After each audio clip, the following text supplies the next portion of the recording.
get a cup of coffee in here, please?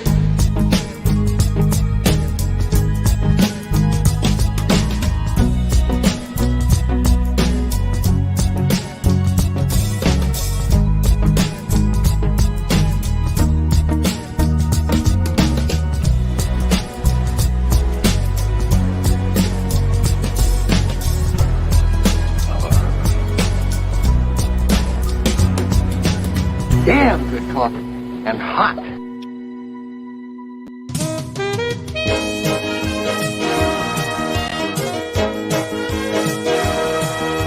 My dog is your mind's best friend. Wake up, America. You've got a dog that needs walking. That's right, sunshine. Just put on a big pot of strong coffee and get ready to type your little hate mail with your opinions about kumbaya and flat earth insanity. Stand-up comedy? You want stand-up comedy? Well, we've got sit-down comedy. It's time for Coffee with the Dog. You make me laugh.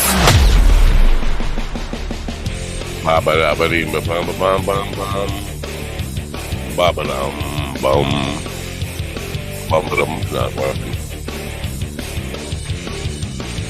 Oh, I am so shot. But, you know what? It's your last day to be shot. That's not exactly what I meant by that. Good day to be shot. But, whatever. Good morning, people of Earth, the planet that is soon to be no more. It is Monday, your favorite day of the week, isn't it? Your favorite day of the week, Monday, April 8th, 2024. You might as well make the most of it now, or either that or just sleep all day and miss the end of the world. You don't know what I'm talking about. What rock have you been living under? Today is Rapture Day. Yes, we're ready to go. I did not get my ticket. I will be heading downtown, but this was always expected. Listen, I didn't play by the rules. I was a bad boy. So going south, heading south, as they say. Big day, Rapture Day here. I think it starts at 2 p.m. A lot of people are following this. They know better than me about time, the time of the event and all that kind of stuff and where it is. And my wife has ordered glasses that you could look at it, filtered glasses that you can watch it, I guess. But she also ordered a filter for the camera. She plans on filming it. Listen, if it's the end of the world, if it's rapture, and we're all, or if the good people are going up, why do they want it on tape? You can't. It's not like you could take your phone. I mean, who's gonna watch it?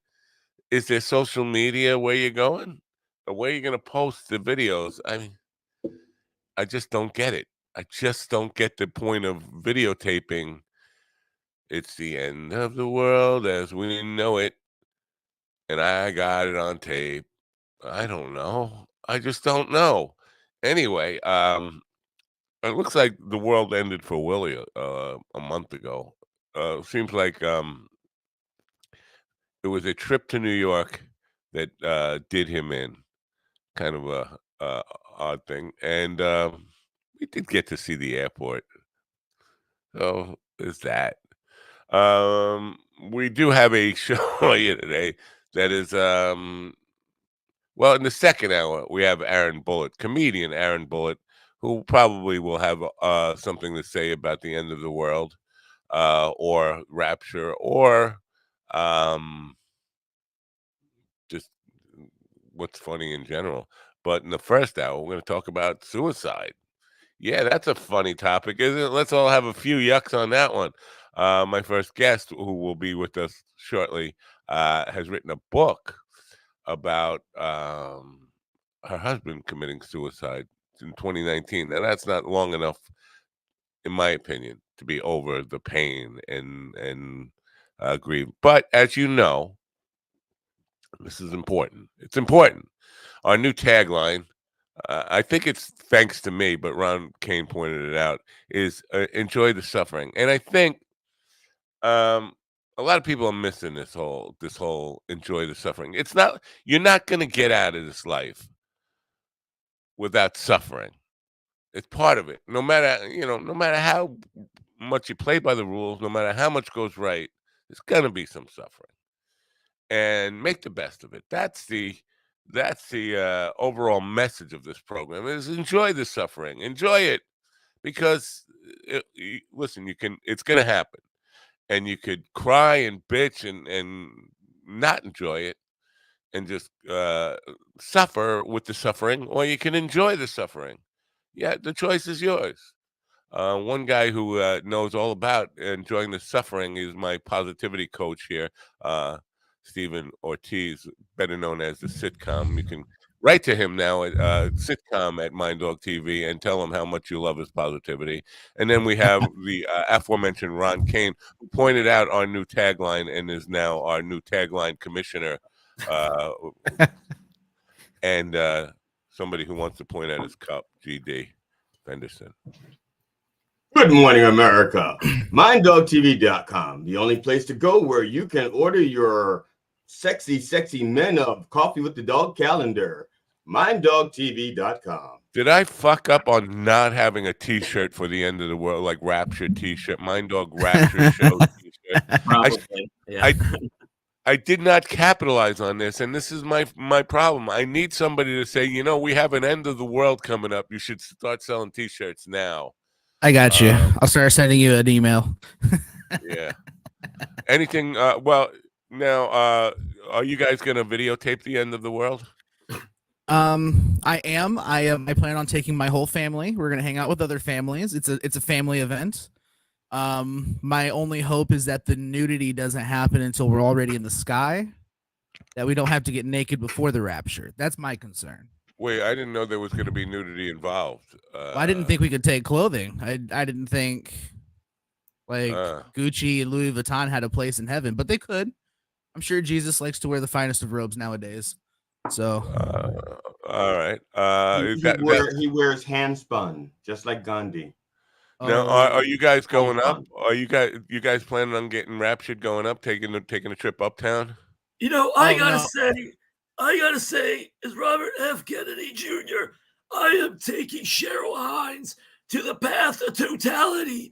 So what that means is I tie her up outside like this, and I just have my way with her. The path of totality is actually it's trending today, and I like what is the path of totality? And what do you know? What you guys are all in the Eastern time zone.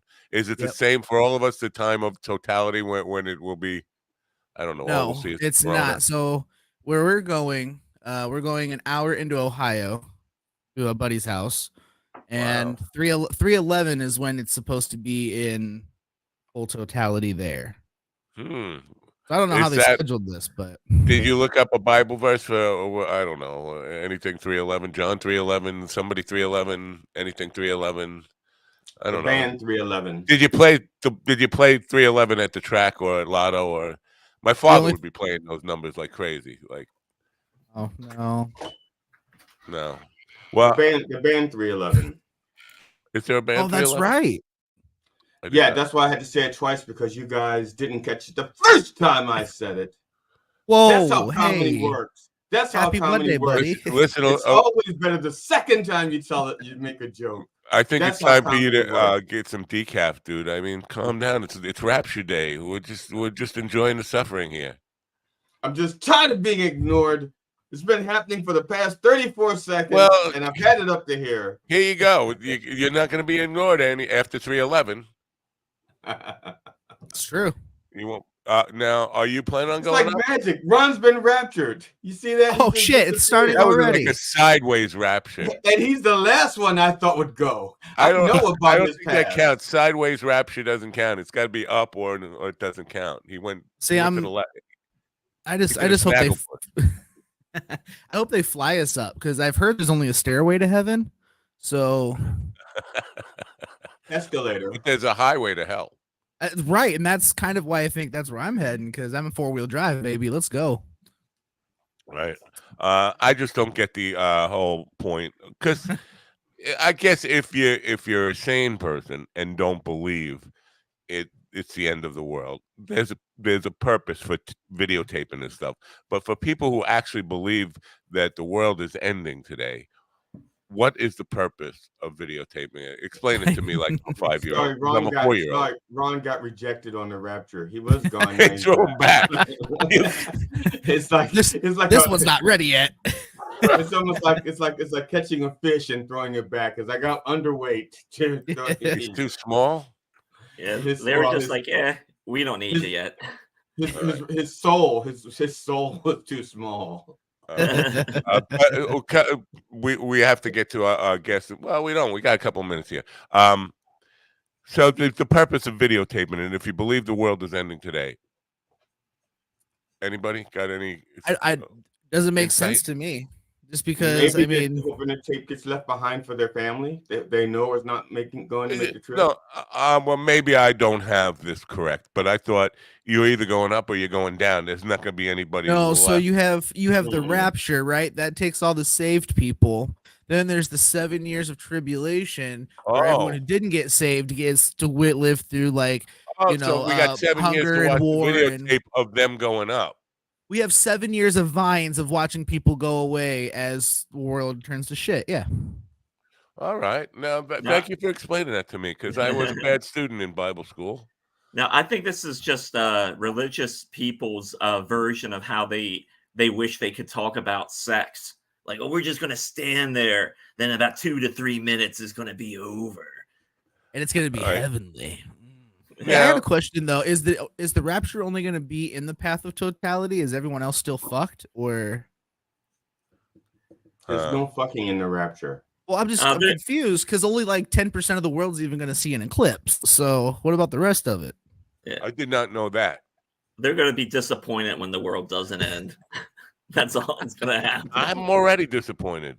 This is the fourth end of world event for me, and I'm low hopes. How great would it be though if a big hand came out of the sky and it just went, enjoy the suffering, then just enjoy the suffering.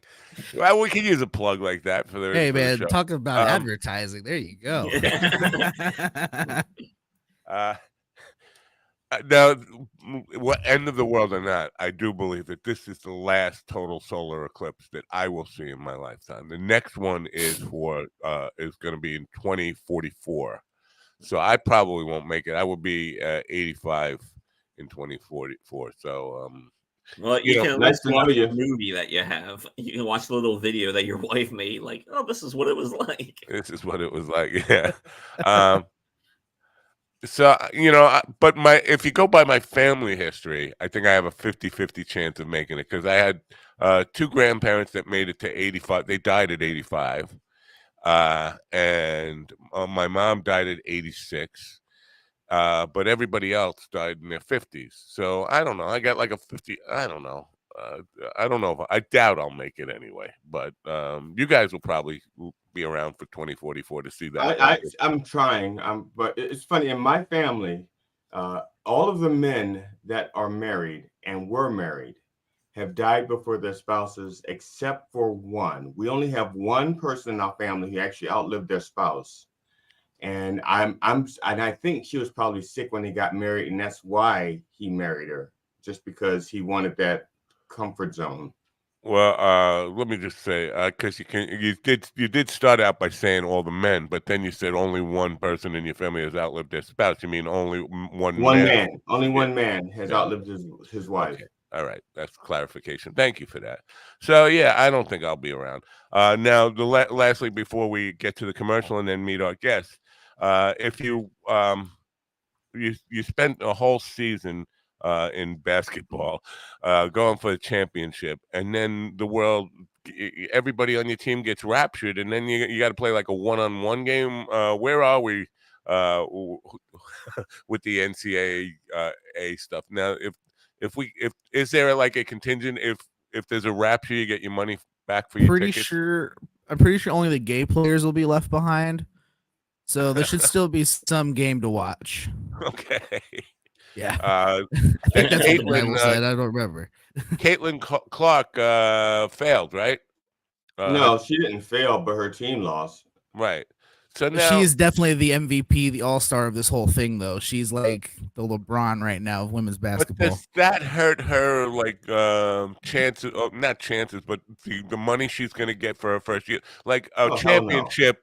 No, No. No, not no. even a little. She was putting up numbers that LeBron and anyone else would be proud of. Like, she's a star. But yeah, I know there've been a lot of great athletes who never won champions, and it's championships, and it's about winning championships. Like Scottie It Pippen's just, value was more than Michael Jordan's.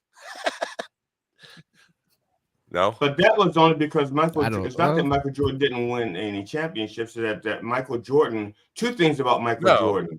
First of all, when he was in college, Dean Smith kept him under wraps. It was like, no, you can't go all out and do like 30, 40 points a game. So the matter of fact, the joke was that Dean Smith was the only person that could keep Michael Jordan under 30 points a game. So that's the one thing. That's one thing. And the other thing is that Michael Jordan was undervalued as a stock commodity because of that. They couldn't see everything that he could do. And also Michael Jordan had more to give. He developed as a player. Once he got in the NBA and got his ass manhandled by Detroit, he learned a few new tricks. right. My only point was that the Bulls won without Jordan. They won another one with Scottie Pippen.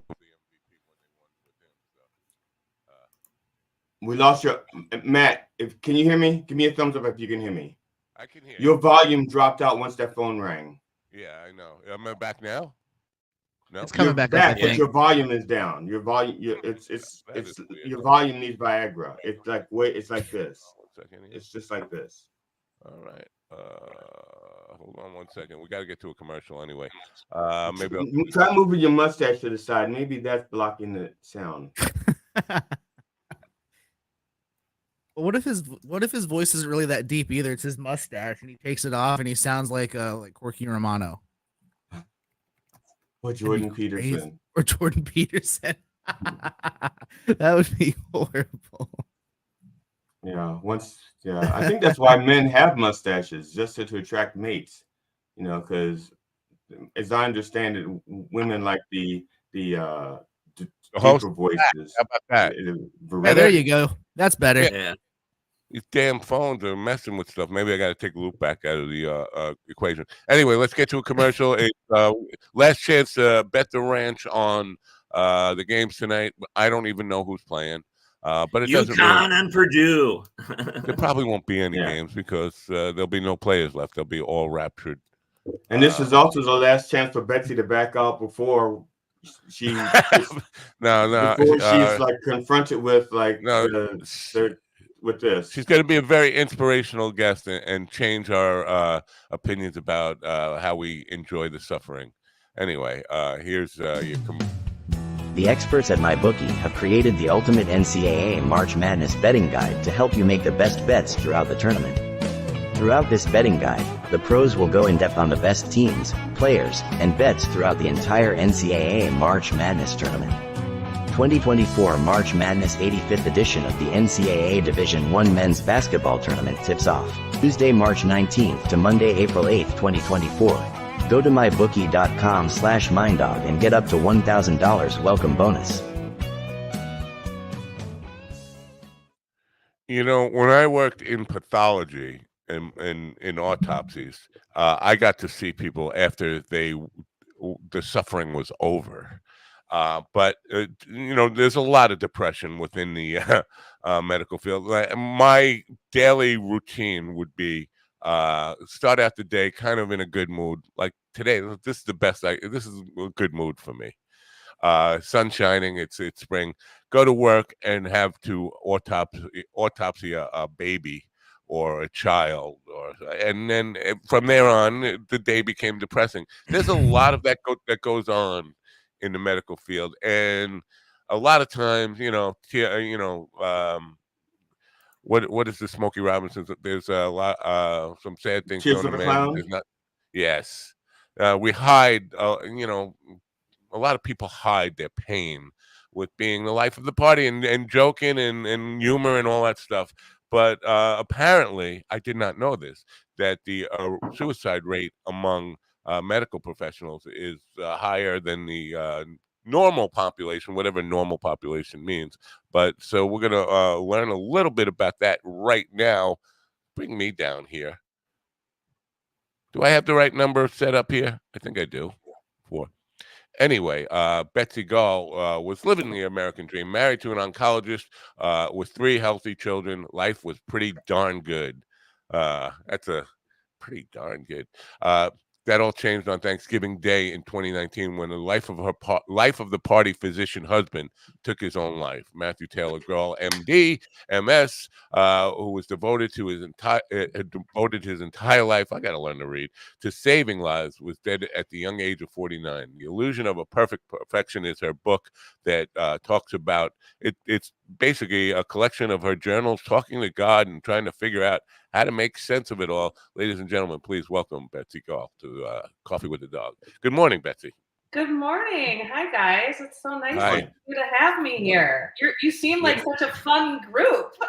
Well, we enjoy the suffering. That is, it's a silly little tagline, but I think there's some purpose in that, and I think it's part of the human condition that life is gonna have some really tough times through it, and a lot of people, if you don't accept that and don't try to make the best of it and understand that the perfect life is an illusion, and we have too much of that going on. People who live a seemingly perfect life, and we fall into that and compare ourselves to that.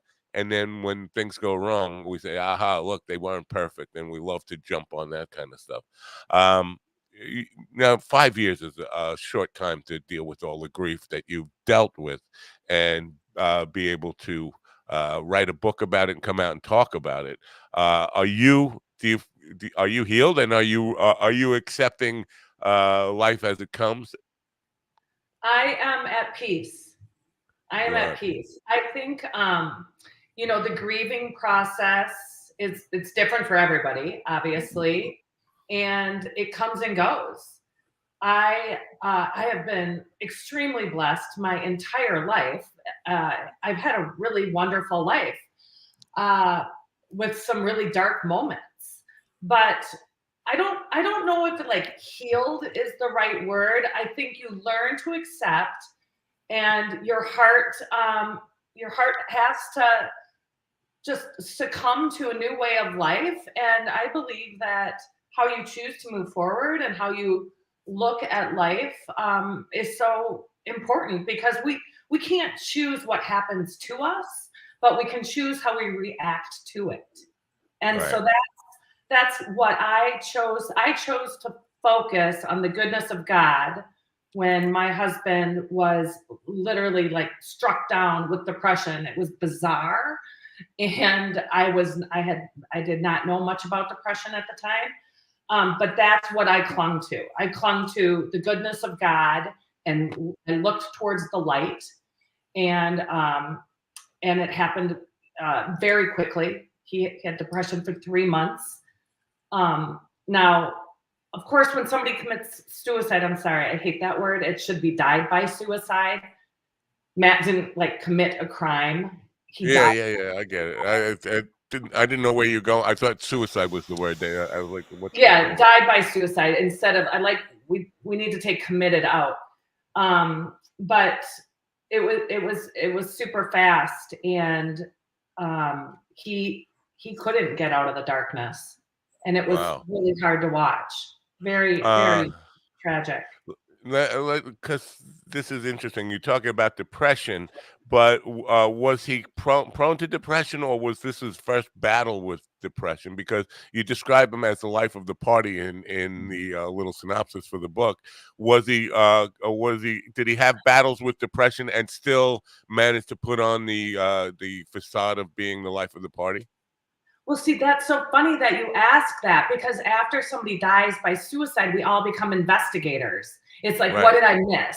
Was he Right. depressed and I missed it? Because he literally was a really happy-go-lucky guy.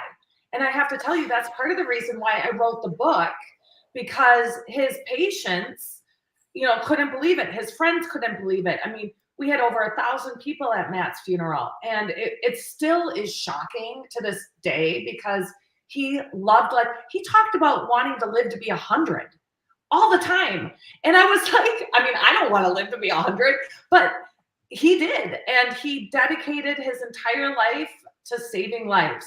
For 16 years, he practiced medicine and he loved his cancer patients and he always looked at the bright side. So did he battle it? I never saw it. I honestly, I didn't. But there must have been something going on inside, or Yeah, because we think about depression and how depression manifests itself, and the idea that somebody can be happy and joking and just a joy to be around, that doesn't jive with what people tell us about depression. Where I couldn't get out of bed for 3 months, I stopped showering, all that kind of stuff. There are people who deal with depression but manage to mask it, and we don't see it. Would you agree with that? Exactly. And maybe he did do that because up until, and I'm very graphic and vivid and explain the whole story, but we had moved for a job change for Matthew. So we moved from Minneapolis, Minnesota to Charlotte, North Carolina, and the job was not a good fit. And so he kept saying, this was career suicide. I effed up. I feel like I'm watching a slow car crash. And I was like, you quit this job and we'll leave, we'll find something else. But he started ruminating about his old job. His mind went very negative, and then essentially he stopped sleeping. And that was, and this all happened within a 3-month period. We moved in August of 2019. And he killed himself on Thanksgiving Day of 2019. Oh my goodness. Yeah. You know what? I think this is not the first time I've heard about people moving being the catalyst for the depression that caused the end of their life. And I wonder if there's something to that. It's just like, cause I went through a severe depression when I went from New Mexico to Brockport, New York, in my sophomore year of college. I went from it being sunshine in the Southwest to where it snowed every single day, and the snow was over my dormitory. And within a month's time, I was extremely depressed. But I think sometimes moving can do it. But coming back to the title of the book, The Illusion of the Perfect Profession, he was still in the same profession. He just changed places, hospitals that he was working for. Yes. Correct. He went from a really large, prominent private practice to a very small private practice here in North Carolina, and Right. it wasn't a good fit. I was not able to talk to people here about it. Being a physician obviously is a very stressful job, and you're dealing with life and death every day. Matt thought that he would lose his medical license if he sought help. And that I couldn't wrap my head around that because I thought, you're a doctor. Why would you lose your medical license? Well, come to find out, a lot of doctors are fearful of losing their medical license. So if they do seek treatment for depression, they typically go over state lines, use fake names, and pay cash because there are very invasive questions on some of the medical licensing board credentialing exams that they need to take that ask specifically about mental health. And so I am now an ambassador for the Dr. Lorna Green Heroes Foundation. Dr. Lorna Green died by suicide at the age of 49 years old as well. She was in April during COVID, so 2020. And same exact thing. Her family said that she was afraid that she was going to lose her medical license. And when you are a doctor, you have literally, Matt knew he wanted to be a doctor since the time he was 3 years old. The whole process. You got to get good grades, get into med school, then you got to do a fellowship. You're always, in this elite class. And so for him to think that he made a mistake, because they are taught in medical school never to make mistakes and they can't show weakness of any sort, he went downhill and very quickly. Wow. Yeah. You talk about your faith. Was your Yeah. husband a man of faith? Definitely. His grandfather was a pastor, and Matt was even known to pray with some patients. If he found out that they were Christians and they wanted to pray with him, he would come home some days and say, I prayed with this patient. And so when depression hit him, I kept, saying, we pray, pray, pray. It was like his mind just went dark. And it literally was like watching somebody get cancer, if you could just see it, because Matt went from riding his bike every day to exercising. He loved doing the lawn. He loved to grill. We have 3 beautiful kids. I mean, he loved those kids. He loved me. We had a good marriage. Wasn't perfect. I don't think there is one out there. But it was. Excuse me. I'm sorry. I have to call you on that. I have a perfect one, but that's okay. I don't want you to feel bad. Don't feel bad, but I have a perfect one. It's okay. You are so lucky. If I could temper that with a little bit, it's imaginary. He doesn't really have a wife. He's okay. She's not imaginary. She's rubber. Maybe she's just out there. You haven't found her yet. Yeah. It's really odd but I have had several surgeons on here.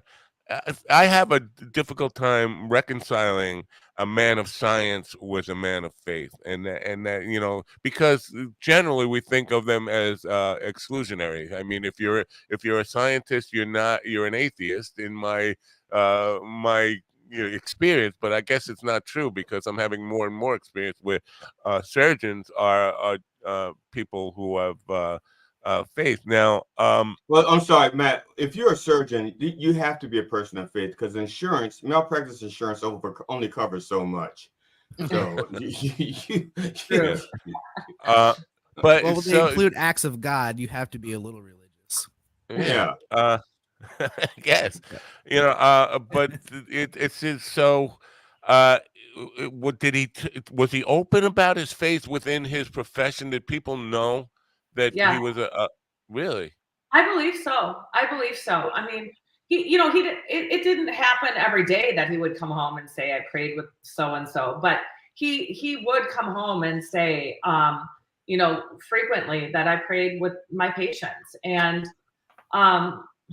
it's and doctors do kind of walk that fine line. A lot of surgeons do have that God complex, and right. we need our doctors to come off as self-assured and know what they're doing, right? I mean, of course, that's why we go see them. But there's a fine line where, I tell the story in the book. So one of my parents' best friends went to see Matthew. He wasn't feeling well. And Matt diagnosed him with cancer, and it was terminal, and it was very sad. And so several months later, we were driving to John's funeral, and Matthew looked at me. I'll never forget it. And he said, do you think John's wife is mad at me? And I stopped and I thought, Matt, he had cancer. And you cannot save every single person. And I think, and that always makes me a little teary, because he loved his patients so much and he wanted to help them so much. But you can't save everybody. And right. So, but that went to the depth of who he was as a person. He cared so deeply. And John's wife thought Matt was a fabulous doctor. And he was a great doctor. And of course she wasn't mad at him. But, I think every patient death took a little bit of his heart. And if you think about that, going to work every day with that type of stress and that level of stress, and then you've got all the other administrative bullshit that goes along with being a doctor and they all talk about the clicks and the electronic medical records. And then you have hospital administrators telling them how to do their jobs, insurance companies, dictating how they give care when they are the ones that went to med school. I mean, my husband went to school for 14 years after high school. I mean, that's a lot of training. And I just think it's a very stressful field, and people don't really realize. Absolutely. And that's where I kind of because you point out, I don't know if you point out, but somebody who reviewed your book, another doctor, pointed out the numbers that don't add up, like people in the medical profession are higher than the base population when it comes to suicide.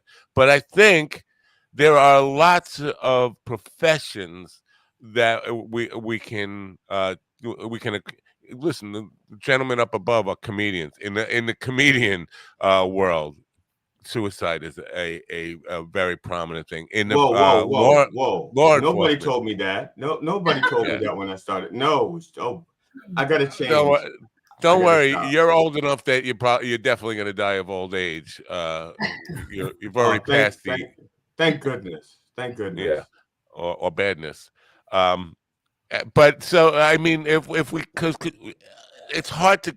What is the normal base population? If we can take any really segment and say, well, this job, there seems to be a lot here. In police officers, there seems to be a lot here. Firemen, there seems to be a lot here. In show business and comedy and music, there seems to be a lot there.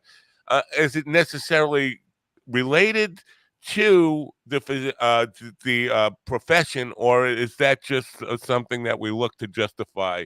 What could have been the cause of it? Because, like you said, we always do become detectives and want to find the cause.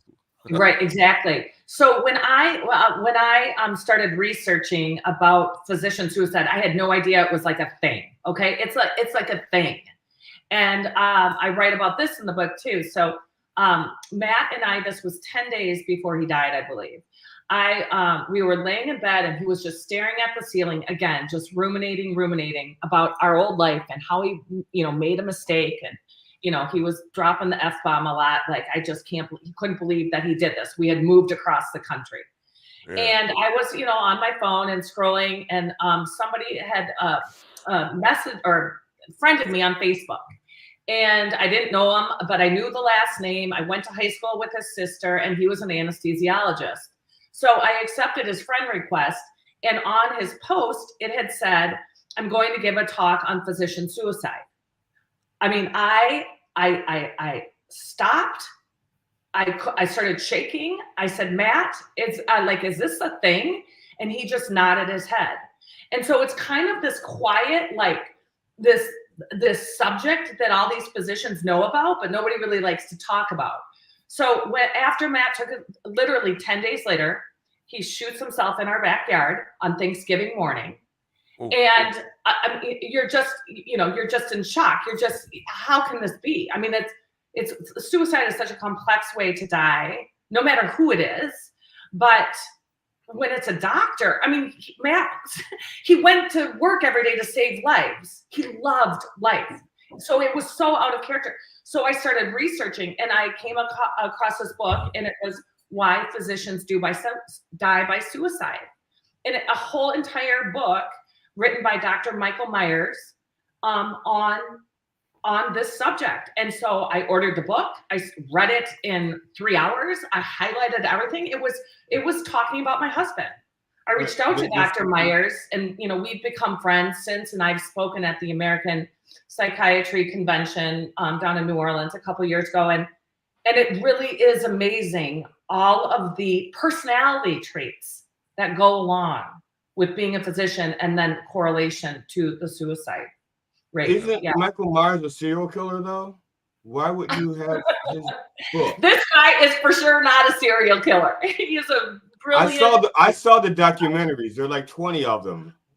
Let me just say, I didn't know anything about Michael Myers, the horror films and all that stuff. And somebody asked me, they knew I could basically, this was before AI.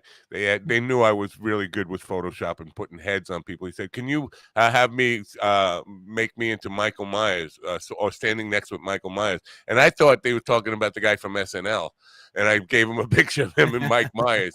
He said, "No, the horror film guy." I didn't know anything about that, so I don't either. I didn't know he was a doctor. Also, he's not. Anyway, uh, the religious stuff, and this is it's hard for me to ask you this question, but I have to because I'm curious about it. I'm sure if I'm curious about it, other people are curious about it. Now, the faith that you have, a Christian faith. Yep. Now, because in the Christian faith, it talks about suicide, and that's the one taboo where you don't get to go to paradise if you leave that way. Was that did that factor in at all? That would how strong and do you believe in that? Because I don't necessarily. I don't. To be honest, You know what? I don't believe in that, and I also talk about in the book. The day after Matthew died, my pastor called from Minnesota, and we talked, and he said, "You know what, Betsy? That's old theology. So don't think about that. I don't believe that that's true. I really don't." Matt got sick. Matt got really, really sick, and I don't believe he had any more control over his sickness than his cancer patients had over their cancer. Right. Now, with the faith being an issue, do you believe that everything happens for a reason and that there is a greater purpose to his life and the way it ended that will somehow, I don't know, make it redeemable or an important, important part of his life story? Absolutely, 100%. Well, how does it manifest? I mean, or you can't tell the future, but what does it look like that this can end up being? I don't know, redeemable, a redeeming factor I for mean, not just you, but for humanity in some way. yeah. I mean, I think that I when we moved here, we didn't. I mean, we had just been here 3 months. I didn't know very many people. I literally, and I've been a Christian my whole life, more of like Christmas, Easter type of person. But it was like I got here and God wrapped his arms around me and whispered, "Buckle up, it's going to be a bumpy ride," and said, "Right." And I mean, I'm a real estate agent. I mean, I'm not a writer. And so I was just started journaling and writing letters to God and how am I going to get through this and basically documenting the whole entire thing. But I have, and then of course I decided to publish this book. And then I'm like, oh my gosh, what in the heck was I thinking? I mean, these are my journals. It's very personal. But since I have written the book, I have had hundreds of people reach out and thank me. I pick up the phone. Sometimes I'm talking to widows of other physicians who have recently died by suicide. I'm talking to people in India, and I talked to somebody in Hong Kong the other day. And this is a worldwide issue. And I believe that I believe our healthcare system is broken. I believe we can do better by our doctors. And if my story, our story, my family's story can add to the conversation, then I felt very, that's why I do it. I felt called to do it. All right, that you know what? Maybe that illuminates the redemption part of it because it is a lesson that needs to be learned. Now, COVID made it much worse, and he missed COVID. He But did. I've had several medical professionals on. We talked about the healthcare system and how doctors and nurses are just overworked and Oh, burnt out. And yeah.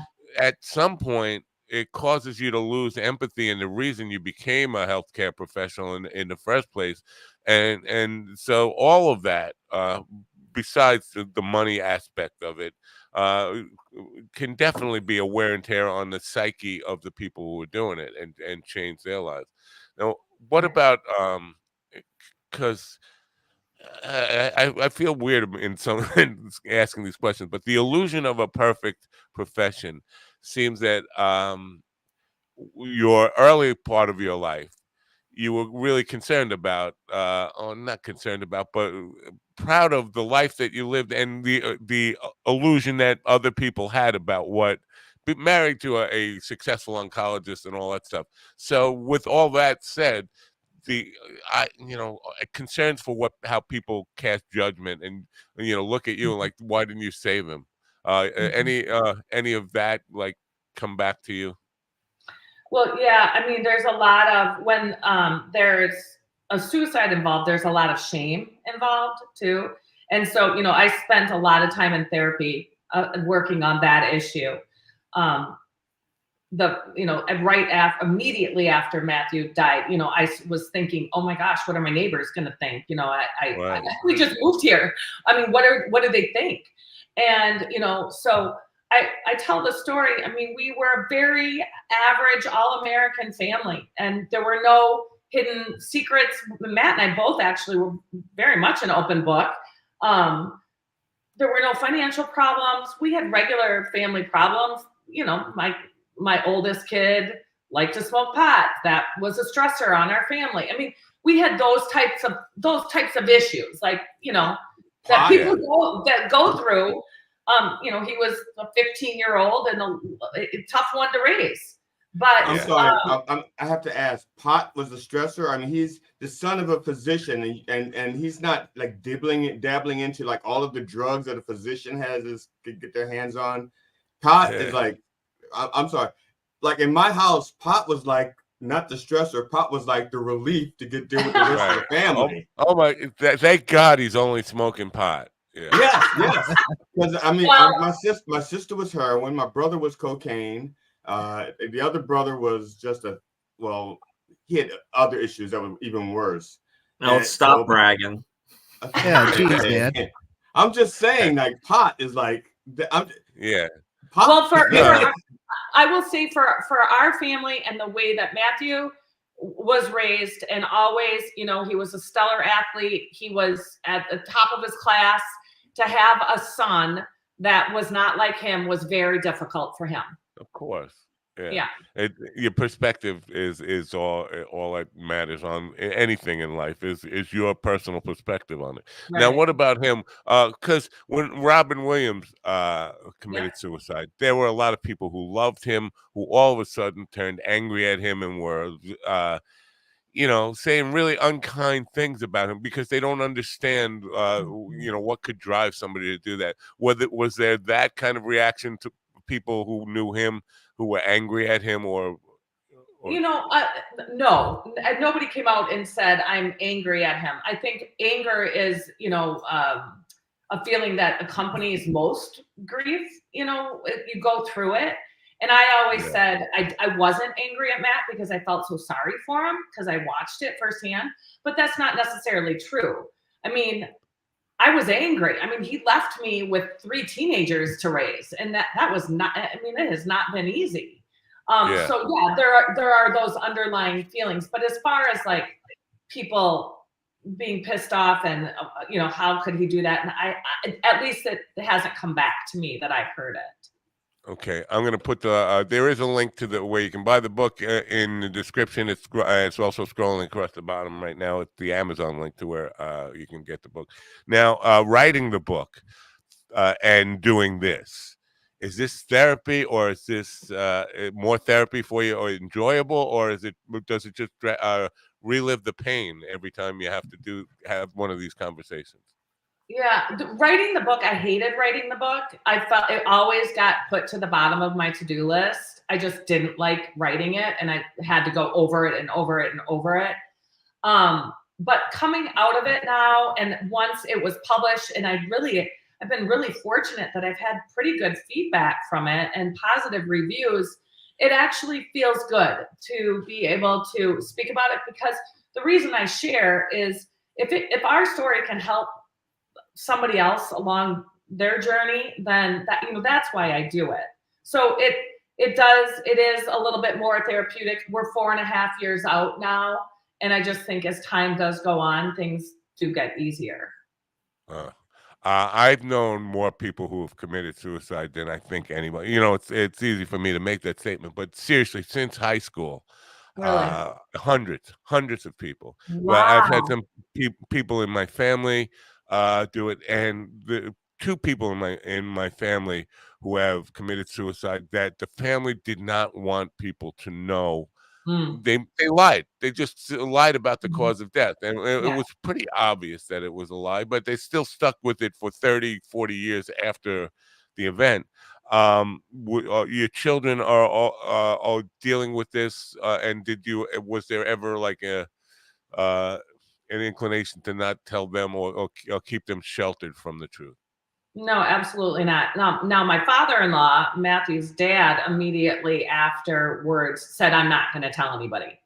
You know, I mean, he's an 80-year-old man, and I thought, well, you know, good luck with that, because how do you keep that?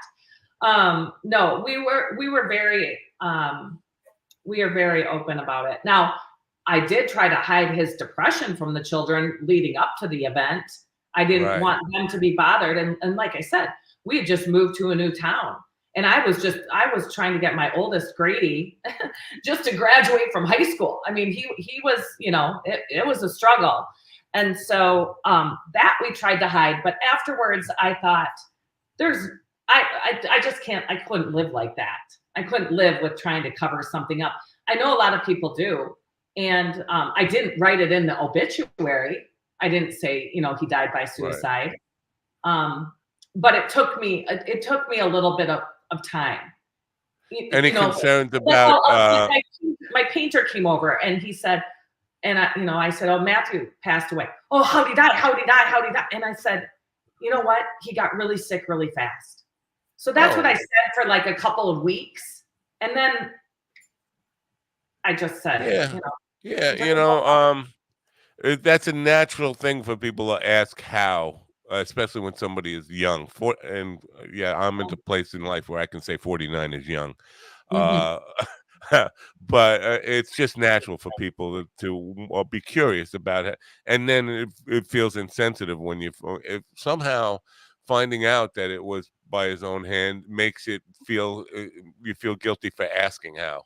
Yeah. It's a strange thing. Any concern about the hereditary effect of, because I hate to put this thought in your mind, but dealing with your children and preparing them that this is never really, look at all the pain and residual pain that it's caused. You never want to go out this way, no matter what. There's always somebody to talk to, any of that kind of stuff. But being concerned about your children 40, 50 years from now, that they might be affected by this. Definitely. They are at a higher risk because of this. And so that's always on the forefront of my mind. We've been really fortunate to have really good therapists. And I tell my kids all the time, whatever you need, you just need to tell me, because I don't live inside your brain. I don't know what you were thinking. And it's hard to navigate teenagers, period. And then to have this tragedy on top of it, I'm very open, and I think they're all doing really well, but it has been a lot of work. And I have a girlfriend here, and I'm in North Carolina right now, and her dad died by suicide when she was 10. And on Thursday, she's going to her cousin's funeral, and he just died by suicide. So it's a big concern. Yeah. Wow. Well, I appreciate you sharing. I have a question that's not related to suicide, if that's okay. When you moved to North Carolina, where'd you move to North Carolina from? Minneapolis. Minneapolis. So we did the opposite thing. We were leaving the snow. So how long did it take you to get used to the way people talk down there? And actually, because the sound is totally different. I mean, I have an aunt who is North Carolina, and I don't understand a word she's dead now. I didn't understand a word she said. Whenever she talked, I had to look at one of my cousins for translation. Yeah. So how long did it take you to get used to the way it sounds? I still have to sometimes pause, but I love the Southern accents, and I love the Southern people. They've been just so amazing to me. And I'm in a community with a lot of transplants. So a lot of people, I only have a couple of friends that are actually from here. That's what I was going to say. Most of North Carolina has a New York accent now. They're coming. Yep. Yeah, it's just a lot of New Yorkers and Massachusettsans. Yeah, just call them mass holes. Yeah. So what part of North Carolina? Charlotte. Okay. That's Did they that's make right. you pick a favorite NASCAR driver upon moving in? I know more about NASCAR than I ever did before. I bet you do. Makes I do sense. appreciate you getting up early and talking about the book. I think it's a brave thing that you're doing. It's got to be difficult. I know it's probably if especially if you're of faith, it's probably something you are called to do as part of your healing process and giving back something to the world about this really important issue. I hope people will check out the book, and especially if you're in the profession or dealing with somebody who either has gotten depression, gotten into a state of depression, or dealing with the post effects of suicide. I'm sure there's a lot of healing within this book, and we appreciate you being part of this. So Oh, if we thank can you. just you're dressed really pretty there. Are you expecting the rapture and you going up today? I don't think so. No, I think we got some Are you time. are you affected by the eclipse in North Carolina? I didn't I even think my we my, are. my I brother's down. think we are in the path to see it, I guess. Okay, well, good luck. I won't be seeing you up there if you do go up. My ticket is to another destination, but I doubt that. But Oh, thank you. no, It was no, really fun. no. You're awesome. Thank you for having me. I do appreciate it. No, his once room is again, the reserved. illusion of a perfect profession. The link is in the description. I hope you'll check out the book. It's called it's by Betsy Gall, and thank you for being here, Betsy. Have a Thank great you. day. Thank you guys. Bye for now. You as well. Okay. Interesting and important story there. Let me Yeah, change the layout here. We go back to four guys there. I know No, I don't Definitely. know what you've done there. my stepfather committed suicide when I was 11. And my mother, this was my mother's second husband that she had like buried. And I know why he did it now. It was my mother. It's not that it wasn't the profession, it was my mother. I think that any man marrying my mother would have offed himself after a few years. Maybe it was you. Well, Because dude, I'll tell you what, man. She that's a brave woman, man. It's oh my suicide's God, yeah. that's crazy brave. I made an attempt at suicide in 2018, and knowing how quick those dominoes fall when you convince yourself that it's something you can probably do goes so Right. quick. And for the fact that she's able to be brave and not feel some major Families do form lie of about it all the time. responsibility, like that's crazy. Like that's so That's brave. My family made up both. One guy crashed his car into a train trestle. Going 90 miles an hour. That's how he did it. And the family lied that it was just an accident. Like, no, it was head on into something that doesn't move, and there was no other traffic at the time. And the other one was Well, I mean, shot himself in the head, and they said, well, he was cleaning his gun. Both were ruled by the coroner to be suicide, but the family continued to lie about it for 30 or 40 years. So people there is some kind of stigma, shame about, I don't know if it's fear of judgment, like people, for whatever reason, I don't know what the reasons are, but people do lie about it, and they find now. there's a creative ways to lie about Okay, go ahead, Ron. I'm sorry. Go ahead, Ron.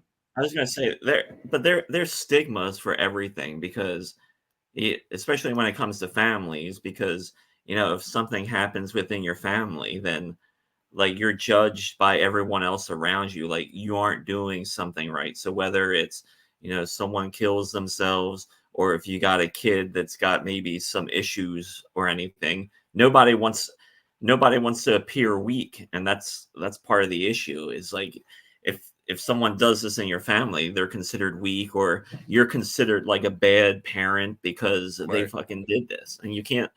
It's out of your control sometimes.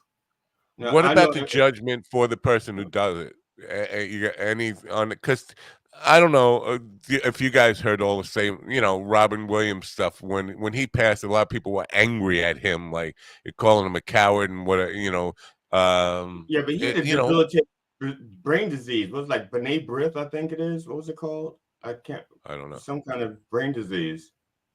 Right. When I say my stepfather committed suicide because to me he committed to suicide. He wasn't like some people who were just trying to get attention. He wanted to offer himself, so it was the ultimate commitment. So I say he committed suicide. I'm going to give him that kind of credit. He deserved it, and he put up with my mother for 2 years. My God, the man 2 was a years? hero. 2 years, he was a hero. Wow. Well, it's a really tough thing. Again, I think I've had more experience with it. People are definitely surprised, or they think I'm exaggerating when I say it's over 200 people that I've known who have committed suicide. And I don't think that anybody. Is I this think by if you your question, hand? no, Not I by don't. your hand. Right. I think if you question everybody in America, everybody knows somebody who did it. At least one person. I mean, we've all been connected to it in some way. So it's an important book. So Mhm. thanks to her for being part of the show. The religious aspect I am really curious about because it does make you, if you're a person of faith, it makes you question your faith.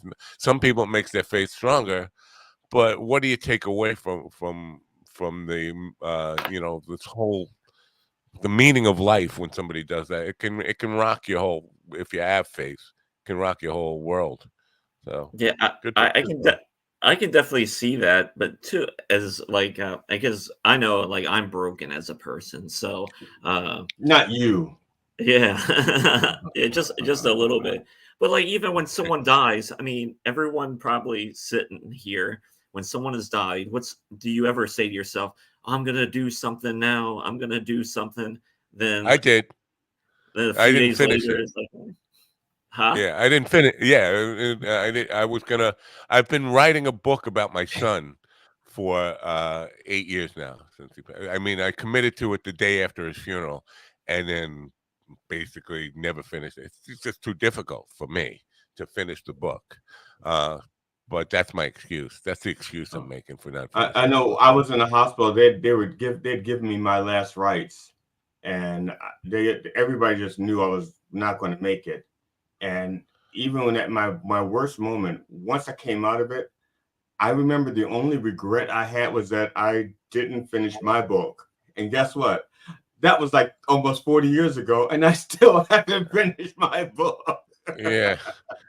You know what? I should recommit to it. I think now I should probably commit, but I still haven't published the other book, Talking to Strangers.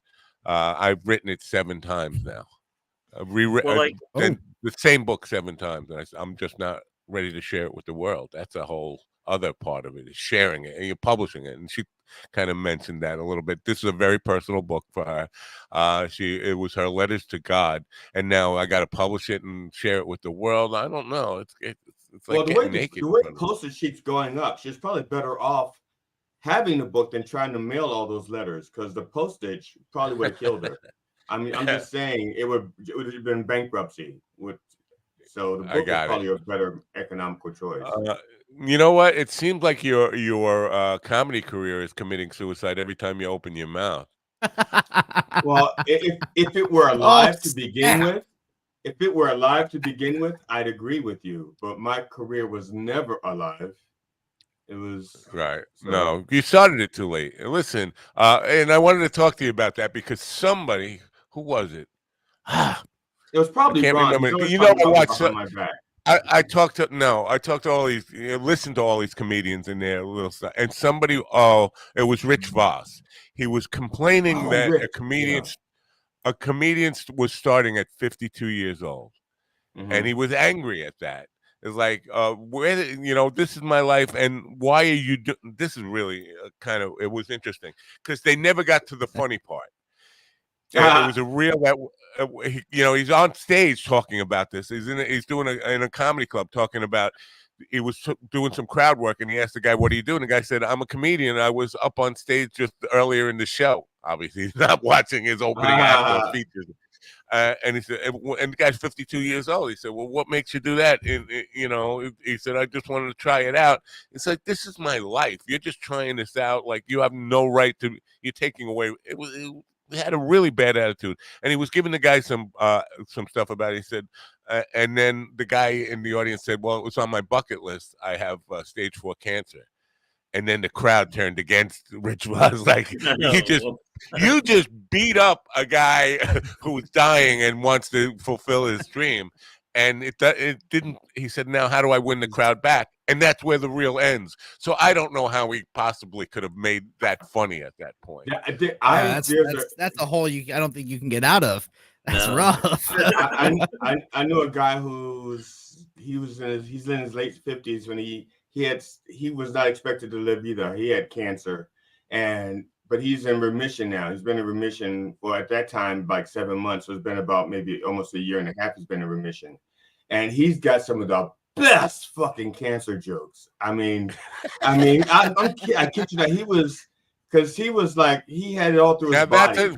I'm sorry. That's a title for a book. The best cancer jokes. That will sell because people will. What could be funny about cancer? He's got them. I thought I had some good ones, because of my family and the history with cancer.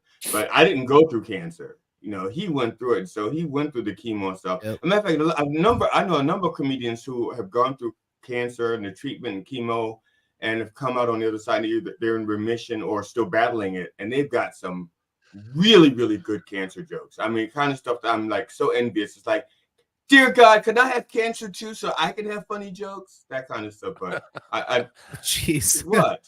I'm just saying, if you want to make people laugh and you can really do it with the cancer jokes and you don't have much time anyway. I'm 64. Just reminded me of Sarah Talamanche, who I went to see her. She was nine months pregnant when she filmed her special. And after her special, she's back on after her giving birth, she's back on stage now. And she said, I thought, having a baby, going through pregnancy and all that stuff would give me really a lot of new material. And it didn't. And it seems like a whole waste of time. Like she only got pregnant for the material. Hey, sometimes you got to go crazy. Like I was a soccer star before I started comedy. I was like, I need a shtick. I'm not funny. So I jumped in front of a car. All right, we have to play another commercial, and then we're going to meet. We'll say hello again to GD's best buddy, his best friend in the whole world, Aaron Bullitt, who is going to be here. And is Tom Segura here? Tom Segura is your best friend in the whole world? In the whole world? Yeah. Well, let me tell you about Tom Segura. Comedians who are funnier than Segura. You're a bum. Get out of town. And today's comedian who is funnier than Tom Segura, our own Stephen Sitcom Ortiz, is funnier than Tom Segura. It will never be you. Tomorrow it will be Ron Kane, and then we're out. We have no more comedians who are funnier than Tom Segura. That's it. That's where the line ends. I'd give you 2 bumps above Bert Kreischer, though, as long as you keep your shirt on. Oh yeah. Well, we'll have to do comedians who are not as funny as Bert Kreischer, and then GD can win that one. You'll be named. You'll get the honorary Small Dick Award. Anyway, time to play one more sponsorship piece. Thank you for bearing with us. This is in video. Now, a lot of if you notice my reels and short videos that I'm putting up. Huh? I have issues with video. I bought They're it a sponsor. Hold on. Let's mute him. Okay, there you go. They're a sponsor. We don't have any issues with our sponsors. Our sponsors are perfect companies. In video, right. In video is a place that I'm creating all my reels. Now, I did try some of the other apps suggested by Ron Kane that he's been trying out. I find them not to be as good. They have some pretty cool voices in them. But you know what? The ability to write your own script or they're not as flexible. They don't come with all the templates and all that stuff. In video, check. Hey there, fellow content creators. Are you tired of seeing your YouTube channel growth at a snail's pace? Well, I've got some good news for you. InVideo is here to supercharge your channel growth. With InVideo, you can create eye-catching and engaging videos in a flash. Say goodbye to spending hours editing and perfecting your content. InVideo's user-friendly interface makes it a breeze to create professional-looking videos in no time. But that's not all. InVideo offers a treasure trove of customizable templates, so you can easily tailor your videos to your unique style and brand.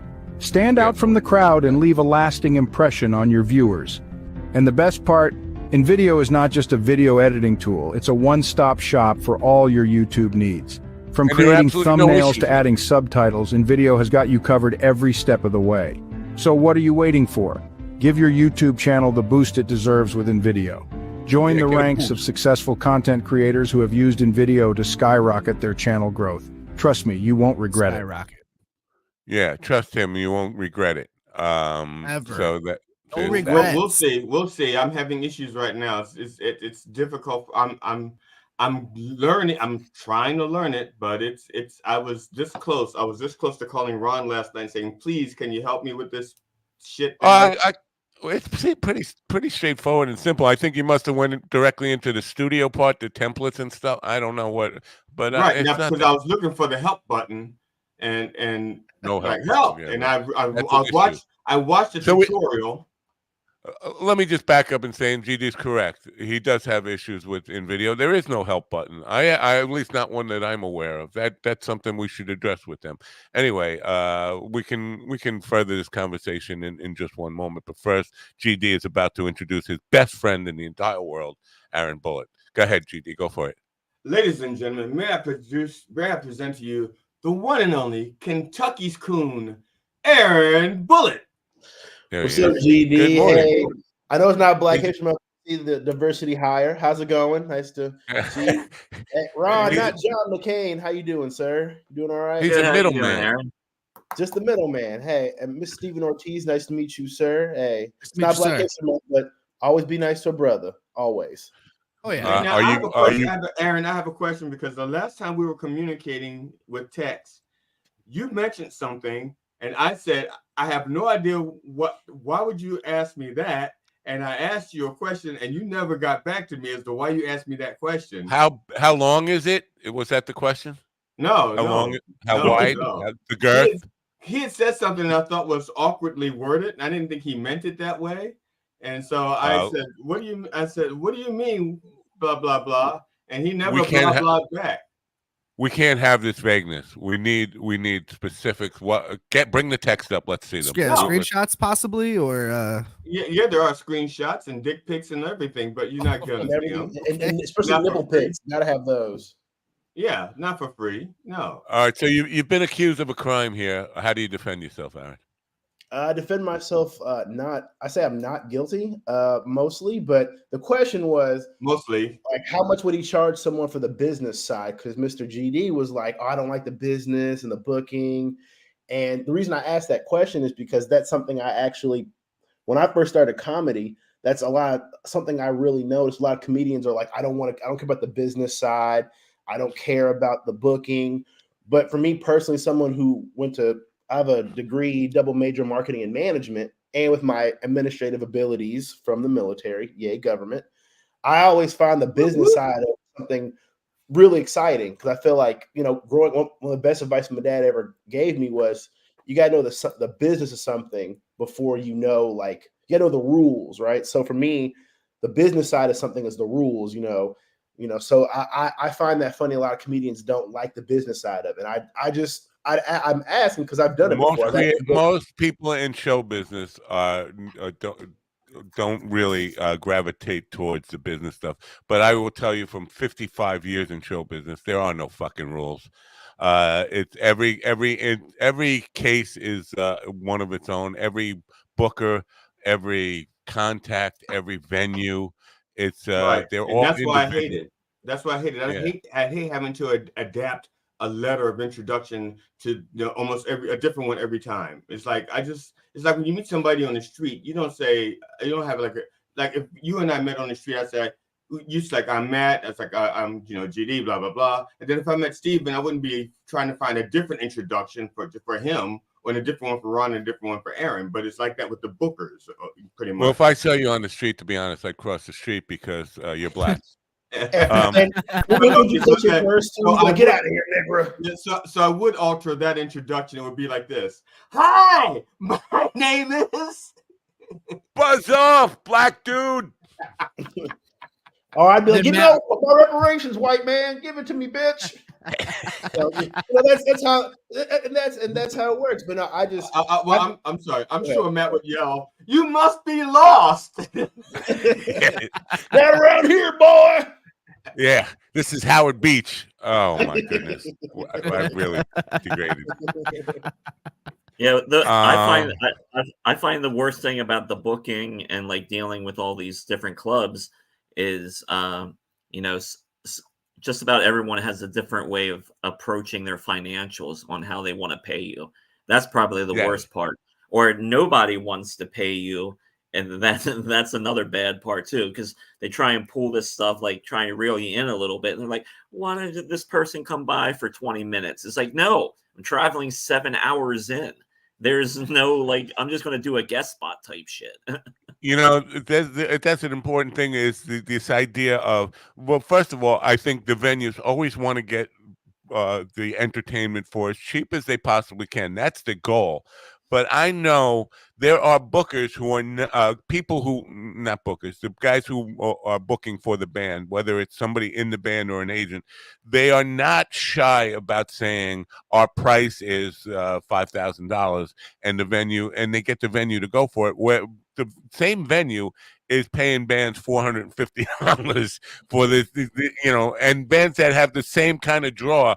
It's basically, I think we price ourselves out. We don't want to. We get scared we're not going to get the gig if we ask for too much, or and we'll sometimes accept the first offer without renegotiating or negotiating at all. And they know that people are weak. You want to perform. Listen, talking to somebody who was doing open mics and going for nothing, I'm sure I can get them for fucking a song rather than but then when they come across with a number like, yeah, I want $5,000 for the night, that puts them on. Now they can either come back and say, I don't pay that much, and you don't get the gig, or you can negotiate from there. But I think a lot of times we talk ourselves out of. I know it's true with my band. We play the same venues as people who get a lot more than us, and they don't draw more people. So that's always an issue. But the venue's goal is always to get you for as little as they possibly can, and whatever. And they're better at it than you are, because they do it every day with a different. Yeah. And it was crazy, and I'm the kind of person where like just be honest with me, right? Like if you can't pay me and you're like, hey, I'll give you some stage time or this, that's cool. But I feel like I agree with you. They're like, well, maybe we'll get it before or after. Like how I usually do it is I try to get my money like just up front, or I'm honest with the venue. Like I like to negotiate. Like so especially like I don't know, in Louisville, this is like a big thing. Is like they say it's you pay for the experience, and the experience, which is fine, but I think also at the same time you will meet some comedians that only do this just for the money or just for the clout. So you could like, and it's like this weird balance. But I'm just simply. Just be honest with me. If you can pay me, cool. If you're giving me stage time, that's fine. If you want to give me a beer, a cigarette, fine. But it's just like that honesty. And then once you approach the booker or whoever books you, then there's that conflict, or they're like, well, if you don't like it, you can't perform here anymore. And you're like, it's not that deep. I don't think it is. I think the business, especially with comedy, is very simple. It's just agreed upon, like. Yes, you have to work your way up. I'm not at this point in my career. I'm 6 years in. I don't expect to be at Madison fucking Square Garden yet, but I do think, if I have like 10, 15, 20 minutes solid material, $100 or something, just like negotiating, working out. But I just think that's so funny with the business side of it, is you have to keep up with that. Or I'm a huge person on templates. Like what I do, GD, if you hate doing that shit, just keep a template. Just keep a template of like, a template for a book or a template for MC, and so that way you don't have to like recreate it. You can just plug in shit, or ChatGPT, like real shit. Like it will type all that up for you. All you got to do is like add in some filler stuff. Oh, it's not that part so much so, because I've pretty much, like I said, I have quote the template. Mm-hmm. I just hate the dealing with it. There's a difference. It's not about the template. It's not about hitting send or typing up the letters. That or even in negotiating. I just hate it on principle. Okay. Yeah. I don't like games. Okay. I don't like the sheer fact that by default most bookers look at me as expendable because I'm a comedian or I'm a humorist, and I'm one of 19,000 that they deal with in a year. Okay, that's what I They don't like. cut the number in half somehow? Yes, yes, I want them to cut the number. And matter of fact, it would be really nice if they just knocked it down to like 5 or 6 that they deal with in a year. And I was Yeah, one of those. I got sick of it 35 years ago and stopped really. I do everything through agents and booking people like that. I just won't do it anymore. There are a couple of instances where I actually do, but those are more for corporate gigs or for facility gigs where I know there's no negotiating. We have a price. You know what the price is. It's very simple. You're just giving me dates, and I'm saying yes or no. But the business part of it and the negotiating, I just got so sick of it that I said, it's you got to get an agent, and that or somebody who is a booker, or that's what they do for a living, is just take a percentage off stuff. Now during COVID, the 3 guys I relied on most died. So I was stuck By your for hand? some point. Huh? By your hand? Yeah, I killed them all. Okay. Because there were no work coming in, and I was angry. But so I found myself without an agent now. The people who jumped into there, it's funny how like the agents died, and one guy was like, "I'm taking over all his spots." Like he didn't fucking leave that to you in his will. You're just jumping in and saying, "I'm taking over his business." And a lot of people went with it. I was one of the ones who said, "No, fuck you. I'm not. He didn't tell me you were his heir." But yeah, agents is the way to go. I don't fucking deal with that shit anymore. I don't even see, and that's one of those things where, like, as a comedian, if you don't have anybody there to ask questions, like for me, for example, I've never even thought about an agent. I wouldn't even know where to begin. Never even crossed my mind. I'll tell you where to begin offline. We'll have that discussion. We're gonna have a call again tomorrow. By the way, Stephen and I are. Stephen is now a part of the administrative team here on Mind Dog TV. And then you guys, if you ever want to be in on those conversations, I'll let you know. If you want to, we have little like, not on air versions of this where we talk about planning and all that stuff. This was something we just agreed upon Saturday. So, but if you guys want to be part of that, I'm not cutting you out. I just it seems like. If you want to be part of it, all you have to do is say yes. I'll be part of it. Hey, how do you know there's even part of it? How do you know you want to be part of something you don't even know exists? That's like that would be like if my wife says, didn't exist until Saturday. Now you know it exists. It's Monday. What am I supposed to do? What am I supposed to do? Call you up at midnight? So I'm supposed to text you in the middle of the night? We did a show together yesterday. You're supposed to call him like a coked up friend, like, "Hey man, I got this great idea for a comedy show. This is what we're gonna do. It'll be a great idea." That's me, dude. That's me all the time. We did not do a show together yesterday. The Rev had a show on that I slept through, but I didn't do a show with you yesterday. Don't you think I'm in the room sleeping too? We sleeping with you? I mean, whoa, what? Oh my god! Oh, that's super gay. Oh doesn't matter. I'm sleeping through that shit anyway. It's fucking Sunday morning. You think and it's Sunday morning, the day before the end of the world. I'm not getting up. Who do you think is handling it? It's my last Sunday. Who do you think is handing him the shit that he reaches for shit off screen? And who do you think is handing it to him? He can't get all around this. I'm handling the stuff to him. I thought he had a real wife. He does, and she doesn't listen either. She's in the other room. It's funny. Aaron, are you in a path of? Are you going to see the total eclipse of the heart? Here, actually, that's funny. So, like here in Kentucky, you have to go like 2 hours away to Indiana, and I'm not doing that shit. Like, now that's like an open mic. Wait, I thought he's leaving Indiana to go to Ohio. You'd have to leave to Kentucky to go to Indiana. Yeah, so it's like the path cuts like right through the edge of like Indiana, like right over, kind of over like Indian Muncie and all that, and it goes into Ohio, right, just south of me, but just north of him. Like he's on the other side of the totality line. I just refuse to participate. I just refuse to do it. It's just like, you should get a class. We're going to a cookout, so we've turned it into a reason to have a cookout. Is what it is. Now, the part you're talking about, that's in the Bible Belt, right? The part that's not going to get raptured. Correct. Yeah, the Bible Belt is going to miss out on the end of days prophecy, and they're going to be really upset by it. So I don't get it. Suck it, Southern Baptists. Yeah. It's just going to make those mass suicides even better. Oh man, all that Kool-Aid's gonna go to waste. Oh, just make it grape though. That's the best. I find grape Kool-Aid works more effectively. It's more appealing. Hides all the drugs. Well, it depends on which parts of Kentucky, you know. Well, I'm diabetic, Yeah. so I would have to go with like something non-sugary, like maybe. But you're drinking it to die. Don't you want to go out like feeling good a little bit, a little sugar in your system? He's that guy. What makes me feel good? What makes me feel good is maintaining my right numbers, because it's been a battle, man. This has been a battle. He's gonna die, look down on his body, his machine's gonna be going off. He's gonna be like, God damn it, I knew I should have taken some insulin beforehand. No, you got a lot of dietary issues there, and whatever. It's not just like diabetic and stuff. You got like everything going on. You can't eat pork. You can't eat beef. You can't eat anything, right? Well, I can't eat something, otherwise I would have starved to death, and I'd be like at least 10 pounds thinner. Now, I've kind of noticed that. I've noticed for a long time that I am a sugar freak, but I'm confused. Sugar freak. I'm a sugar freak. Sugar freak. I'm sugar freaky. Yeah.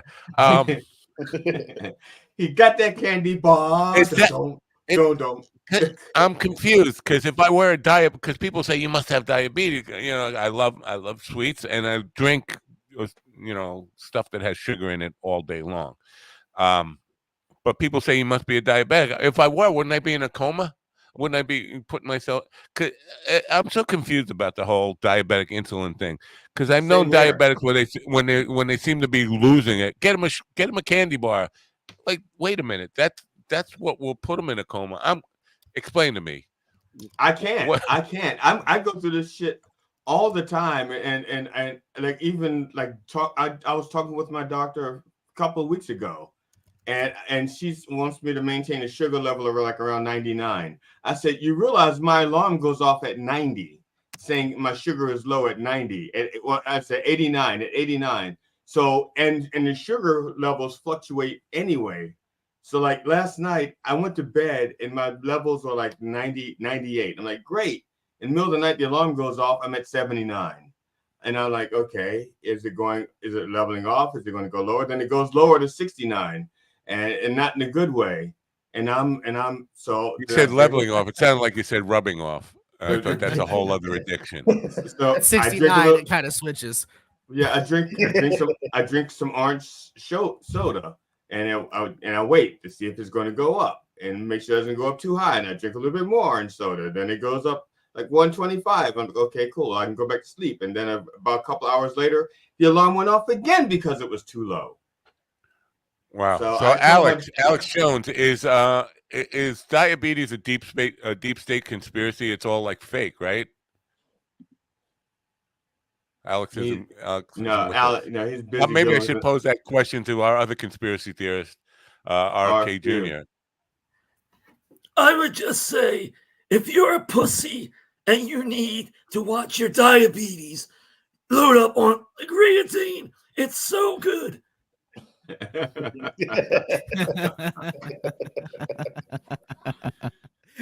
RFK Jr. here on the Coffee with the Dog program, ladies and gentlemen. I was like you, man. I was like a sugar machine, and I used to go to the doctors and they'd say, "Oh no, you're great." They give me those little orange drink tests with this, like you're drinking like 32 ounces of orange soda, basically orange sugar syrup. And my body would like process it like that. And then the 2 years that we couldn't go to the doctors, during COVID, how doctors are so busy, you couldn't just go for a regular checkup. It was during those 2 years that my body just decided, and I guess after I had COVID, that it was like, okay, I'm diabetic now. I want to come up with my own conspiracy theory here that will get some attention. And I was thinking about making Alex Jones the center of my conspiracy theory. In other words, saying that Alex Jones is really a deep state guy. He worked for the CIA before 9/11, before he came out with all this stuff. Maybe I shouldn't be talking about it now if I'm planning to do this, but just get some people to actually buy into the fact that Alex Jones is a deep state plant trying to make us all paranoid about frog penises and cocaine liners and all those kind of things, where it's all planned out by the CIA. He actually is a CIA operative. I don't know if you guys can help with that or have any input on what kind of mass hysteria we can cause, including Alex Jones and RFQ, like they were both in on it together. They are actually one and the same person, probably. Alex I don't know. Jones is actually Rosie O'Donnell, but trans. Oh, that's a good one. I haven't considered that one. You guys familiar with Andrew Schultz? Steven probably knows Andrew Schultz, right? He wrote the Peanuts cartoon. Yeah, right. Wrong Schultz. No, he's a guy. Oh, he's a guy with a Heroes. Hogan's He's a comedian. I guess he's a comedian, but I've never seen him really do comedy. He's podcaster. He does theaters and shit. Yeah, mostly podcasting, but he does theaters and whatnot. He does. Wait a minute. He's got First a you said Nazi he did- haircut from the I'm just saying, 30s. Stephen, first you said he does theaters and shit, and now you're saying he does theaters and whatnot. Like, is he like trying to corner up every market? No, he's at the It's like- Whatnot Theater, the Whatnot Shit Theater. He's cornering the market, is what he's doing. Yeah, 100%. He was on Rogan last. Well, a couple of things. Like last week, he was trending because he just figured out the Ben Shapiro, Candace Owens controversy, and he was talking about that. But that happened like 3 weeks ago. It took him 3 weeks to actually listen to internet stuff and regurgitate it. Is what he does. Well, but they're the same person, right? Huh? Ben Shapiro and Candace Owens? They're the same person. Why haven't they killed themselves then? Because they hate each. Well, they don't hate each. That's the conspiracy. Those two are the same person. That's the conspiracy. Right. I think those two probably do the what's it called, the Chinese finger cuffs. I think they do that. No, I like that. cuffs. They do the Dragon Ball Z fusion. They do the fusion. That's what they do. They turn into Andrew Schultz when they combine. So yeah, Andrew Schultz has come out with a lot of really stupid stuff lately. He was talking about RFQ and how he's the most trustworthy and most honest politician that he's ever seen. Which I was like, no. Just another Hollywood dude that's in this illusion of being connected to a Kennedy, I think. Right. I personally, I hate that bullshit. I am so serious as a candidate because I don't believe in anti-vax. Just because you pansies out there can't let your kids die a slow and painful death. Now, do you need a lozenge after that? After doing that for a while? No, I just drink a lot of water. But here's the latest thing that Andrew Schultz said, that he was on Rogan and he was talking about how COVID made doctors crazy and paranoid and all this stuff. And he said, because he was on podcast forever. He's like 40 years old, and he was on podcast forever talking about how he was trying to get his wife pregnant and couldn't do it. And then finally, at 40 years old, they had a child. And he said 11 minutes after the baby was born, the doctors ran in and basically were telling him he needs to get a hepatitis B vaccine for a newborn baby. And he was like, what the hell is this? And to me, it's like he's talking about doctors being paranoid and all this stuff, but he's exposing his own, first of all, his own terrible parenting job here, because your job as when you're getting prepared to be a parent is to listen to the doctors beforehand. I'm sure they didn't come in after the baby was born and just for the first time bring up these vaccines. They start telling you that in the first trimester about the vaccine or whatever was going to happen, prenatal and all that stuff. So he just wasn't listening. So he's exposing himself as a guy who doesn't listen, but his own paranoia about the doctor, that COVID being the cause of this new vaccine that he didn't know about, is like, it's been around long before COVID. Hepatitis B has been with us forever. But and this is the thing that my biggest takeaway from this is the bros have won. Idiocracy. The bros are the new philosophers or the big thinkers for the mass consumers out there. It's bro podcasts are the thought leaders. I hate that. Aaron, remember the good old days when bros meant black boy, black person, Remember the good old days when I, that's what I a miss bro those was? days. But Yeah. I just like to take time to acknowledge that like Joe Rogan went from being on fucking Fear Factor to a trusted source. Like people really are like, I saw it on Joe Rogan, so I'm gonna do it. Which is funny Well, because I got in a compound I, that was that. I don't even believe it. I think that's just a work. I think his baby was vaccinated just like all normal babies because he is a married guy. There are 2 people in that party. It's just a work for those guys. You're And he telling me, makes so much money, like yeah, he's You're telling me Joe Rogan's kids aren't vaccinated, and they never talk Well, about. according to Andrew Jones, he refused the vaccinations for his newborn baby. Somebody's paying He him. may to- have I agree. refused. He may He's have getting paid. refused. Yeah, he may he have have refused, but what did refused. his wife say? Right. I have a friend of mine who his mother was a Jehovah's Witness, and he got shot. And when he got shot, he got shot in his leg and the artery, the big one in the leg, the artery, that one. And so he lost a lot of blood. His mother would not okay the blood transfusion because she was Jehovah's Witness. His father was not Jehovah's Witness, and he okayed it. Wow. So, first of all, I feel like I just failed an anatomy test, not being able to name the large artery in the Well, leg. I actually know the name. I was just saying it like that because I thought you knew. You wanted me to fail. You wanted me to fail the test. No, I wanted but I wanted you to say it because quite often when I pretend I don't know something, I'm assuming that the rest of you guys do know it and that you'll say it like I'm the idiot, but you don't know either, and I didn't know that you didn't know. No, It's femoral artery. You don't have to pretend to be an idiot. But she's not only a Jehovah's Witness now; she's a murder witness or a shooting witness. She would have been. Yeah.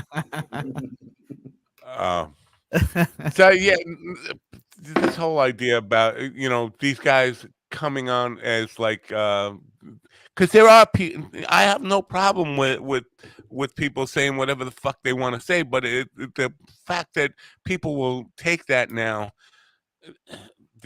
and run with it as if it's gospel from the stupidest fucking segment of society. They're not even good comedians.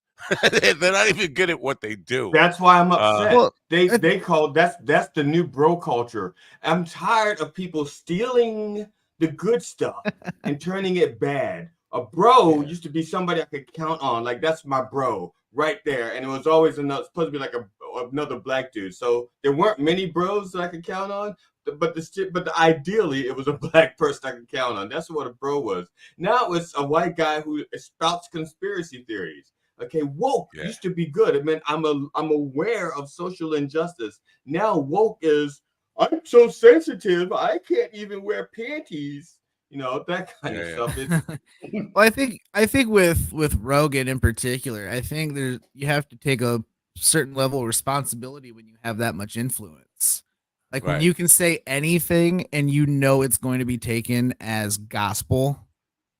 You have to be careful what you say because maybe you don't like vaccines and maybe you can say that all you want, but at the end of the day, 10-1, your kids probably still got those vaccines, right? Like, and they're better off for it. They're not going to get smallpox and all of that. Right? But they still have inherited his lack of intelligence. So there's no vaccine to protect them from stupid.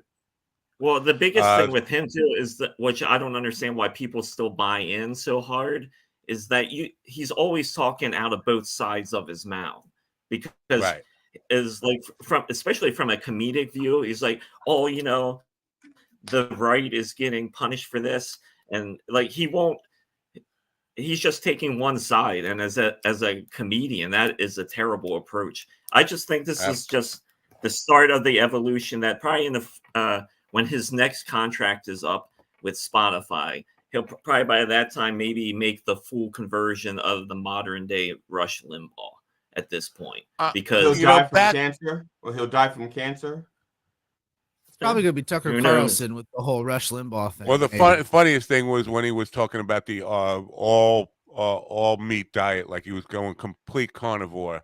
Yeah, and that guy ended up being on steroids pretty much. Like the guy's like, I eat livers and shit, and he's just a juice head. So And then he gave himself chronic diarrhea with eating nothing but elk meat, and he almost had to be hospitalized for turning his entire body into liquid shit. From that. Yeah, and the real work that they never talk about is that the disparity of like, yeah, Joe can sit out there and say, "Oh yeah, like I did this treatment, I did this," because he's a multi-fucking millionaire. So his medical care, he's got private doctors, all this shit at his disposal. That was the point I was gonna make. Is yeah, you know what? Even if he didn't get his kids vaccinated, he can protect them with like super clean organic foods that cost $17 for a bundle of carrots or whatever. He can do that. But for the average person that's probably listening to his show that lives check to check, McDonald's is the menu every day. If you're not getting vaccinated, you're dead soon. So I want to know the real data that I want to know is that the married guys that listen to Joe Rogan, I want to know how many of those guys actually stand up to their wives with that stuff. I'm going to say it's zero.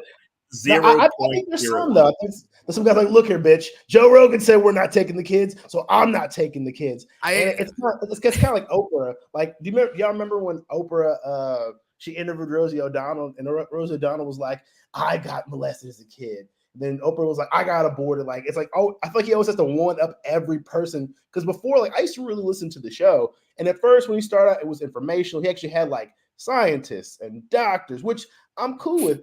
But I agree with you guys. Like, now when it's just you and your buddies fucking getting drunk and being like, elk meat is everything, you're just like, okay. And I think it's just shock factor. I think there's always some type of shock factor.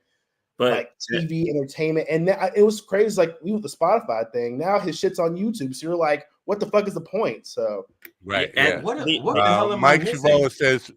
Mike Chavola says Joe Rogan has a great show, just like any other podcast, TV, radio, talk show. You have to listen for entertainment, not education. Problem is, people are lazy. Yeah, that what he says here is true. It's supposed to be entertainment, but there are 12 million daily people who are not taking it as entertainment. They're going there for, I don't know if they're going there to be educated, but they are being indoctrinated into the fact that, well, look, he's a billionaire or millionaire, multi-hundred millionaire. He must be smart. Now, that's not always the case. Just because you're making a lot of money does not mean you're smart. There are a lot of stupid people. Joe Rogan got he was fortunate enough to be good looking enough when he was young that Mitzi Shore wanted to fuck him and gave him a career. And that made it into television and all that stuff. But he's always been, when it comes to comedy, he talks about his time at Governors. He basically got booed like off stage at Governors. He was not how a old good is Mitzi comedian. Shore now? Do you think I could like go up, check out that place? And Mitzi, she's a little bit dried up and ready to blow away. I didn't ask that. That's too much. That's TMI. That's that's TMI. No, I mean ready to blow away. She's dead. She's ashes. She's dust. Hey, if that's your thing, man. Hey, go for TMI, because TMI stands for tell me information, right? Yeah. Okay. So I mean, but she gave him his career. He's not funny. I mean, if you ever watch one of his specials, and if you find a laugh in it, let me know. Because he basically he's like Goat Boy. He's just making animal noises and stupid stuff. Go ahead. No, you go ahead, man. No, you're good. I was gonna say No, you go ahead. You go ahead. You don't tell me I live my life ever. We're on this upswing of like these super right wing like public figures taking the rise off of the offswing of woke, right? Like Shane Gillis with Bud Light. He's taking Bud Light back, right? Kid Rock's no longer a punchline, at least for some people. I still think he's hilarious. And Kid Rock wore a Budweiser hat to Laura Engel, and he was kind of saying, well, we have to cut them. You know what the deal is? He met with the CEO of Bush, Anheuser-Busch, at one of the MMA events, and the guy fucking bought them off and basically said, stop, end the boycott. Here's a nice envelope for you, my buddy. Yeah. Yeah. So all of a sudden, all those issues that were so important are not so important anymore. I got an envelope. The new small dick energy now is like trucks with big tires and Joe Rogan on the radio. Right. There's a saying in politics. It's there's no such thing as permanent friends or permanent enemies, only permanent interests. And so in this case, their permanent interest is cash. You know, it's like, yeah, I hate Bud Light. I hate Bud Light. What? Bud Light's the best. Bud Light, Bud I Light. love Bud Light. It tastes Well, I like almost, cow piss, and cow piss is good. like Aaron was saying, like now because of that new contract, his show is back on YouTube. So Right. at the same time, that tells me that there is trouble in paradise.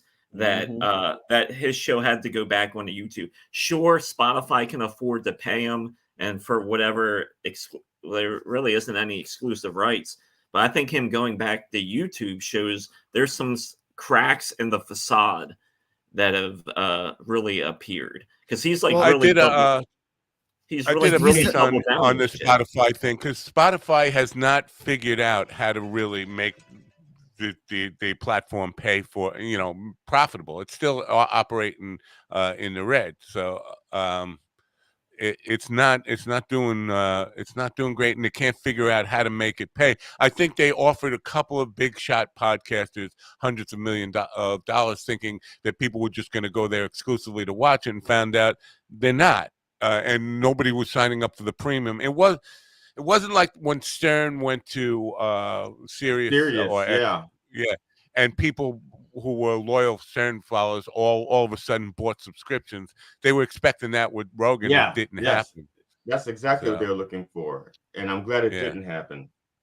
And now how do they make that pay? By letting them go back on YouTube. They're taking some of the advertising revenue from YouTube, but that's only penny. Listen, as somebody who makes money on YouTube, you got even 12 million. That's not a lot of money to split. I guess if it's daily, 12 million daily, yeah, that's significant income there. But it's not going to recoup $120 million a year for Spotify. So I don't know. But whether there's trouble in paradise, I don't know. I think there's trouble with Spotify's business model, and they're going to keep revamping it until they figure out either we can't stay in business any longer, or we found a way to make it profitable. I just think we have to accept the fact that Rogan's not going anywhere for a really long time. It's just, especially now with Kill Tony being like so high key right now, and Joe Rogan being considered the godfather of all of that. Like it's crazy. Yeah. I don't think he's going to go anywhere. But too, it's almost like a corporation too. Once they reach a certain point, you just become too big, and then there's really too big to fail. Yeah, and it's just like, well, it's there, and a lot of those, the right needs him because he appears to be cool, but like I don't know, I'm not even sure since he's just like taking one side, and you can see that pool of comics that come on his show has really shrunk a lot. It's kind of what I was alluding at with this right-wing swing that we're on, with Rogan becoming so popular again. Like he's on these waves, right? And this upswing, his group has shrunk down, and it's very much right-leaning comics. Echo chamber. It's definitely an echo chamber. Yeah, you have Theo Von in there. You have Shane Gillis.